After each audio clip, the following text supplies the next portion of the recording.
Bapak, Ibu, Saudara-saudari yang terkasih, selamat berjumpa kembali. Hari ini, Gereja Katolik merayakan pesta Yesus menampakkan kemuliaannya atau yang seringkali kita sebut transfigurasi. Mari kita belajar sekurang-kurangnya 4 makna peristiwa transfigurasi.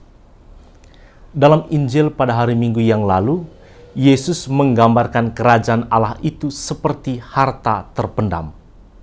Bagi Santo Hieronymus, harta terpendam yang dimaksudkan Yesus adalah identitas kealahan Yesus sendiri dalam kemanusiaannya.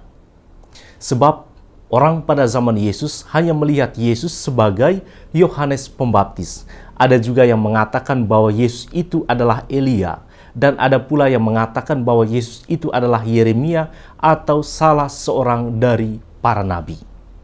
Artinya, proses menemukan identitas Yesus sebagai Allah itu tidaklah mudah, ibarat mencari harta terpendam. Peristiwa Yesus menampakkan kemuliaannya merupakan tindakan Yesus untuk membuka identitas kealahannya di hadapan Petrus, Yakobus, dan Yohanes, sekaligus mengafirmasi pengakuan iman Petrus sebelumnya, di mana Petrus sebelumnya mengatakan, "Engkau adalah Mesias, Anak Allah yang hidup." Oleh sebab itu, pesan pertama yang mau disampaikan Yesus dalam peristiwa transfigurasi adalah Yesus mau menunjukkan kepada para murid identitas kealahannya dengan mengubah rupa. Wajah Yesus bercahaya seperti matahari dan pakaiannya menjadi putih bersinar seperti terang. Bahkan dalam Injil lain, Injil Markus, juga menerangkan bahwa tidak ada seorang pun di dunia ini yang dapat mengelantang pakaian seperti itu. Lebih jauh dari itu, identitas kealahan Yesus mendapat afirmasi dari Allah Bapa yang memproklamirkan Yesus sebagai anaknya dengan mengatakan dari dalam awan, "Inilah Anak yang kukasihi, kepadanyalah aku berkenan, dengarkanlah dia." Pada titik ini, identitas kealahan Yesus mendapat afirmasi dari Allah Bapa yang bersuara, bahkan dalam persekutuan dengan Allah Roh Kudus yang hadir dalam rupa awan yang terang. Oleh sebab itu, pesan kedua dari peristiwa transfigurasi adalah kealahan Kristus selalu dalam persekutuan dengan Bapa dan Roh Kudus. Di puncak Gunung Tabor inilah Allah Tritunggal Maha Kudus menyatakan dirinya.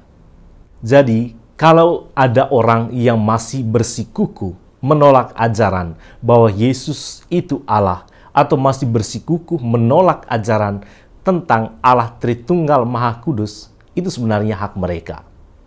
Bagi Anda dan saya yang beriman Katolik, kita tidak perlu meragukannya lagi. Kita sudah menemukan harta terpendam bahwa Yesus sungguh manusia dan sungguh Allah yang senantiasa hidup dalam persekutuan dengan Bapa dan Roh Kudus.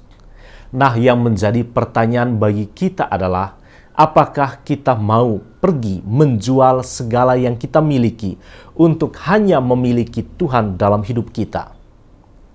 Hidup oleh Tuhan dan untuk Tuhan saja, yaitu hidup oleh kasih Allah dan untuk mengasihi Allah dengan cara mengasihi sesama. Yesus dalam peristiwa transfigurasi tidak menanggapi apapun usulan Petrus untuk mendirikan 3 kemah. Allah Bapa justru mengingatkan Petrus, Yakobus, dan Yohanes untuk menjadi murid yang sungguh mendengarkan Yesus.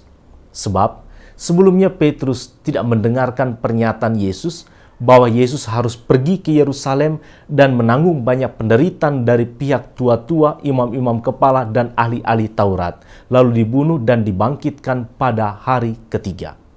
Oleh sebab itu, pesan ketiga yang dapat kita petik maknanya dari peristiwa transfigurasi bahwa beriman bukan hanya sekedar percaya bahwa Yesus itu Allah, atau Allah yang kita imani adalah Allah Tritunggal Maha Kudus.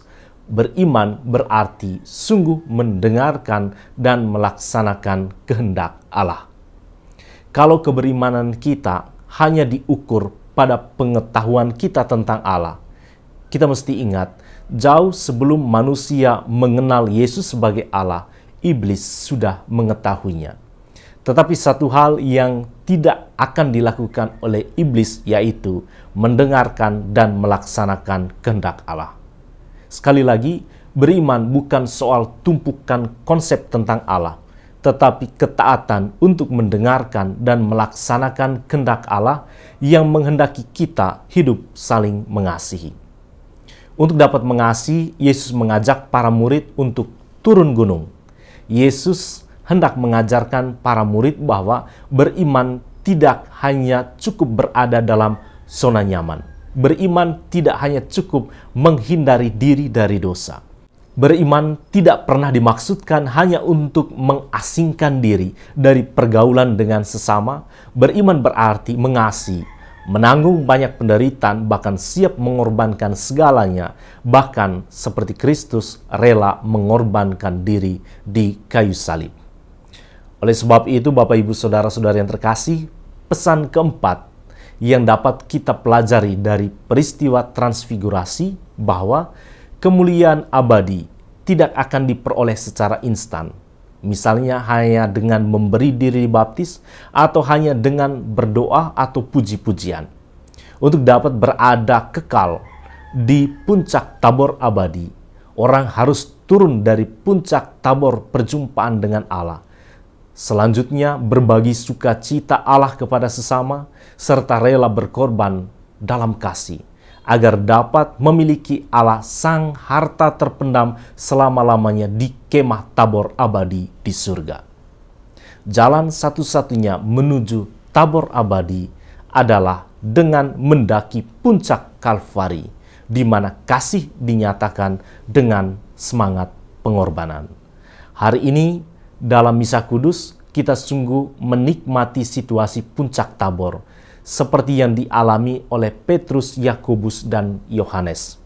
Dalam Ekaristi, roti dan anggur sungguh berubah menjadi tubuh dan darah Kristus. Inilah saat terindah dalam Ekaristi, ketika kita menyantap tubuh dan darah Kristus.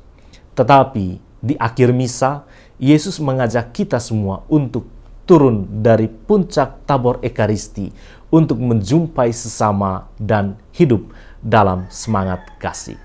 Tuhan memberkati kita semua.